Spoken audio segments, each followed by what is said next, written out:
Hey everyone, I'm John, aka Bellissimoh, and I'm the product lead for personalization here on the League dev team. Today, I'd like to share some of the behind-the-scenes reasons for the choices we've made over the last year, as well as talk a bit about some of the things that we've got in store for you in 2020. As each year passes by, the number of champions in League continues to grow.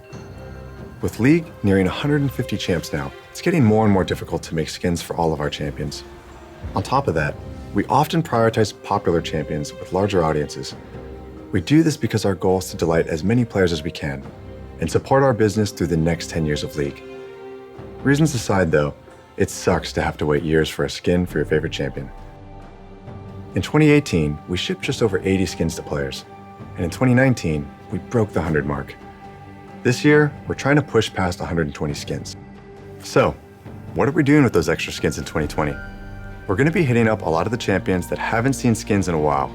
Specifically, we're going to be cooking something up for Skarner, Xerath, Mordekaiser, Kindred, Rek'Sai, Vel'Koz, Karthus, Scion, Twitch, Taric, Pantheon, Nautilus, Trundle, Bard, Ornn. And yeah, Taliyah. This means that we're going to be making skins for a lot of our most popular champs as well, like Lux, Ezreal, Ahri, and Kai'Sa. These skins reach a huge number of players and directly fund our ability to make skins for champs with small but dedicated player bases. As we increase the amount of skins that we make over time, one of our hopes is that champion mains can count the time since they last got a skin in months instead of years.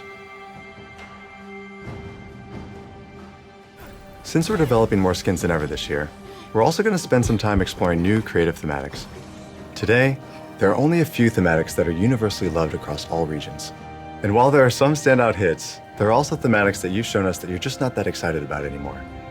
This comes through loud and clear through a variety of different signals. Players purchase these skins far less than others, and even those who do purchase them don't use them that much in-game. We also survey players around the world to make sure that your opinions match the signals that we're seeing. No, this doesn't mean that we'll never do a Snowdown skin ever again, but it does mean that we need to take the time to understand why most players didn't like it and find new creative ways to approach these themes so you will be excited about it next time. High Noon is a great example of how we can breathe life and depth into an old thematic, and we want to do more of this in the future. If you have any suggestions or ideas for new themes you'd like to see in League, or ideas for a new take on an older thematic, let us know. Every year for Lunar Revel, we've offered skins that have typically been exciting for players in Eastern regions, but haven't been as resonant with our players globally. This year, we wanted to try something different that could hopefully excite players everywhere. Our vision for this new thematic was to create a new take on a well-loved sci-fi fantasy by bridging Eastern and Western inspirations. So we created Mecha Kingdoms, a legendary sci-fi universe where the greatest heroes from warring kingdoms unite against a monstrous threat by piloting giant mechs. Defending this historical world are Garen, Leona, Draven, our newest champion Set, and finally, Jax has got a real weapon, a giant mech in the shape of Jax himself. Mecha Kingdoms is launching today as the first major event of 2020. Speaking of events,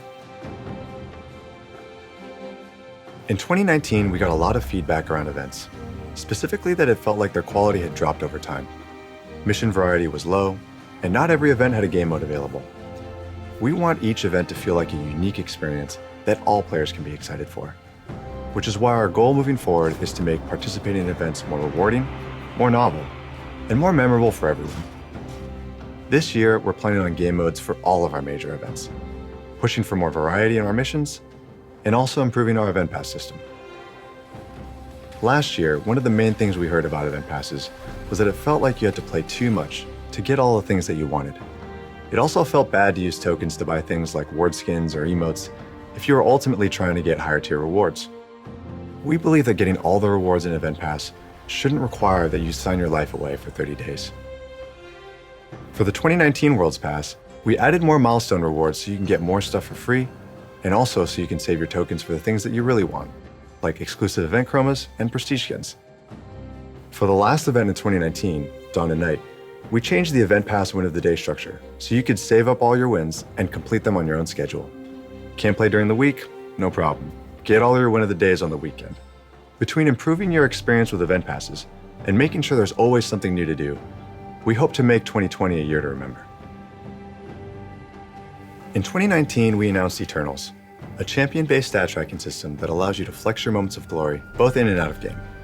To be frank, Eternals were met with a lot of criticism, and it was serious enough to where we pumped the brakes and delayed the release so we could make major changes and address your concerns. We heard feedback that Eternals shouldn't be an RP-only feature, and that you should have a way to earn them, not just buy them. We want as many players as possible to experience Eternals without having to spend money. So we've developed a new starter series that is available for Blue Essence or RP permanently. This set will track your takedowns, structures destroyed, and epic monsters slain for each champion you pick up the starter series for. Also, in a post-launch update, we'll add Eternals that can be earned via ranked splits, providing a path over time to earn every Eternal series in the game without spending RP. We've also heard a lot of feedback from champion mains on our unique Eternals, with many of our initial versions feeling too generic or focused on the wrong parts of a champion's kit. Our goal is to create skill-expressive and memorable stats that you're stoked to show off. So in the latter half of 2019, we worked with players on PvE to hear what kind of Eternals you wanted to see. As a result, unique Eternals now track more complex and interesting stats, like how many skill shots you've dodged with Vlad's pool. So whether it's showing off how dedicated you are to the devil himself, or how good of a Freljordian sniper you are, we hope Eternals really capture the highlights of playing your favorite champions. It's your feedback that helped our designers and team find new and interesting stats to track, so please keep letting us know what types of things you'd like to see Eternals track moving forward. Lastly, for players who aren't interested in the feature, or don't want to know when they've been someone else's 100th kill, we've got toggles for you to mute the experience as you see fit.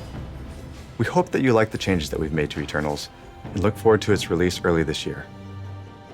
Before we go, we wanted to let you know that there are a few new types of content that we're experimenting with, and while we're not really ready to show anything yet, expect to hear something from us later this year. We can't wait to announce them. Thanks again for taking the time to watch this video. It's your feedback that helps push us to be better tomorrow than we are today. Here's to 2020.